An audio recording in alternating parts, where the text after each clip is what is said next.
Weewaawo, pulogulaamu Tuula Tusome nate era tuli ku ssuula ey'okubiri ey'akatabo kano ak'Abazibumbira akawandiikibwa Kulanyi Makalinda. Essuula egamba nti Bazibumbira afuuka mulekwa. Muzzukulu wa Mugema Munnakyala akwata empya n'enkadde, nze Mwanjuzi era omuteesiteesi wa pulogulaamu eno Tuula Tusome. YouTube ne TikTok oteekamu buteesi nti Tuula Tusome nga tutandikirawo. Bazibumbira afuuka mulekwa. Omugole nga kyajja ava mu kisenge, kawonawo yawa abakyala b'amateeka gwe banaakolera, anti nga amanyi nti kw'onooweeka tokalinda kusaaba ttaka. Era ekyamukozesa atyo lwakuba nti mwannyina omukulu era anaatera okuddayo ewaabwe empigi, ate nga kawonawo yayagala alage abakyala amateeka gano g'abawadde ng'ayambibwako mulamu waabwe, era bonna gwe baali bamanyi nti muntu mugezi okuva yali atandise okumera envi. Kale nga batudde ku lujjuliro ku kyeggulo, omwami yatandiikiriza mpola nti bakyala, nina kye njagala okubagamba nga ne mulamu wammwe awulira. Njagala amaka gano gabe ga ddembe. Saagala mireekaano n'okuwulira nga muyomba ng'obwana obuto. Bwe wabawo ekisobye ng'omuntu ajja mbuulira so si kwewa buyinza. Naye ate mumanye nti nange nnina amaaso era nnina amatu. Saagala mufuuke ba lugambo. Ebintu bingi njijjanga kubyerabira nzekka. Akagambo nno ako yali akayize mu lutalo, era yakwogeranga nnyo okuggumiza n'obuyinza bwonna obw'omusajja Ssemaka. Kale ng'amaze okubalinda okussa omukka, yeeyongerako mu maaso n'ebiragiro bye nti musaŋŋanamu ekitiibwa era si kuyitiŋŋana ddina. Wano nno mwannyina we yamuliira ekimuli nti maama, ng'oli mukazi wattu, mujja wange bwampita erina, nze nga ndi muwala we, nga lwaki ze simuddamu. Omugole kwe kuyimusa amaaso n'atunuulira Suzaana nga bw'amubigula, ate n'agakyusa okugasimba omwami we yenna nga bw'amukimba, ate nga bw'amuwa amagezi nti gamba nti munno omuyitanga kaddulubaale. Naye mwami, ndowooza ogamba nti sifumbangako na bannange. Dina bw'atyo bwe yayogera. Yagamba nti nali ndabye n'amaga agasinga gano, naye siwulirangayo mwami aw'amateeka nga gano. Genda ggwe mu maaso, togamba nti omugole yayombedde ku mmere. Omanyi Dina yalina akazigo mu kamwa, kyokka mulamu we yamuwabula nti nedda naawe olimba. Omwami abadde akujjukiza ky'osaana okukola. Oba okimanyi? Ye maama, ani yamanya byonna? Nannyinimu ebyo teyabyanukula, wabula yeeyongera bweyongezi mu maaso n'amateeka ge nti baakufumbanga biyungu sabbiiti. Bwe yavaawo ate kwe kwawula mu lusuku. Mukyala muto yaweebwa entembo, ate ng'omwo mwe muli n'ebikajjo by'Abazibumbira.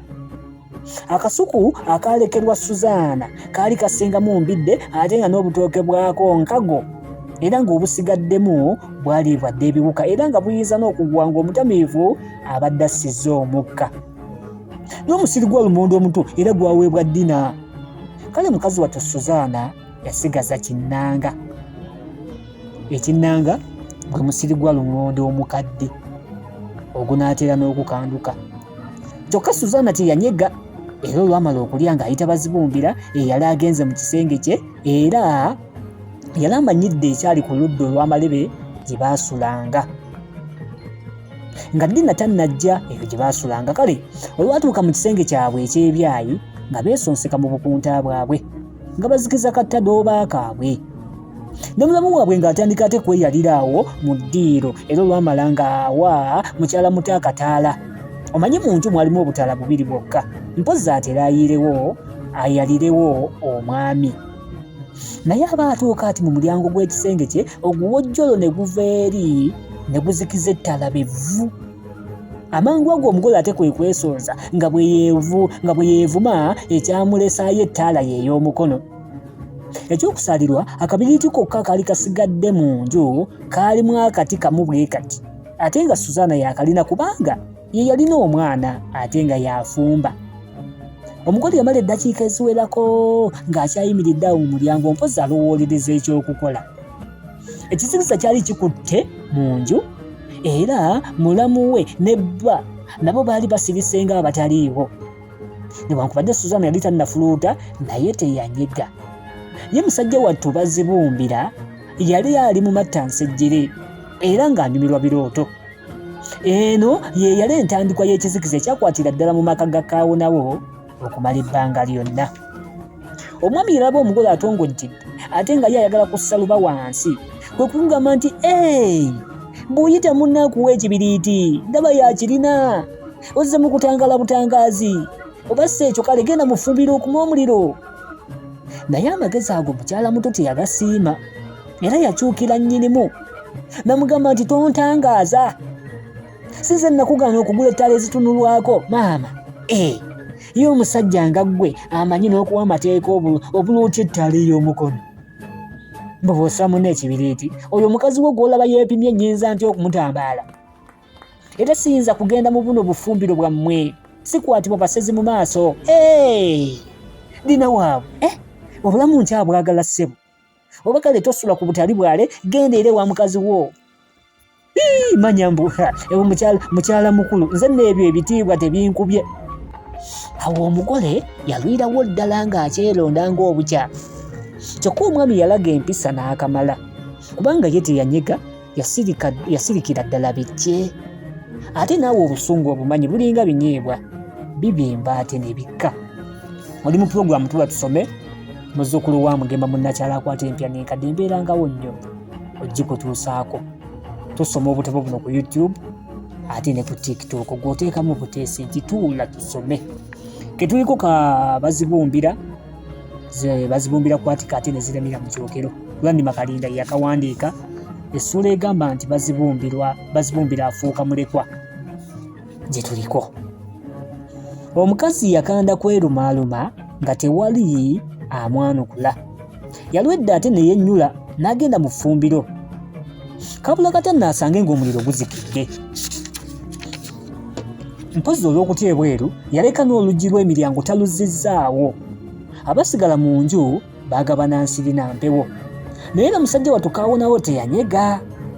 Mu kuva mu ffumbiro Dina yajja awemberedde akataala. Naye aba atuuka ati mu mulyango ekintu ne kimusala bekatu. Kale yabuuka mangu beccopa eno nga bwazuukusa n'ab'emagombe nti nnyabo. Kaawonawo yakebuka mangu nti kiki? Munnange yagenda okulaba ng'ekintu yagenda okulaba ng'alaba ekintu kyemulula okumpi mpozi n'ekiteeko ky'ensuwa. Bwe kugamba mwannyina nti linnya ku kigere ekisajja. Kyokka bwe yajjawo ensuwa teyalaba kkubo mutemu lyakutte. Naye kyategerekeka mangu nti Dina asaliddwa ekisubi. Mu lutalo Kaawonawo yali ayigiddeyo amagezi mangi mpozi ag'okuwa obuyambi obw'amangu naddala omuntu ng'alumiddwa omusota mu ngeri eyo. Kale kyeyava addira akataala n'ayokya awaali ekiwundu. Mu keetala ako bwe yayitira ne Suzana naye munnange omulwadde yakomba kwerima kubanga Suzana yali amusindikidde omulabo ono. Ne Suzana olwawulira ebyo teyatawaana kunyega yadde okujja oluba wansi anti naawe ozimanyi eziruma munno tezikulobera kwebaka. Ku ludda lw'ekyalo eyo yaliyo omusajja omukulu tabyetisse mbu ng'ono mu kuvumula abalumiddwa emisota tamanyiiyo munne mbu ng'ayinza n'okuguyita ssebo n'alondamu ogwazzizza omusango. Eyo nno gye baatwala Dina. Era ekyandibadde ekikuba nsiko tabyetisse abalyako mbuzi nnamba ne Sseggwange eyalujumba. Sseggwange eno yatwalibwa omwami yakinyaga ku Suzana. Era eno yali entandikwa y'okubonaabona kwa Suzana. Suzana yali ateeberezebwa okuba mbu yasindisa omusota guno.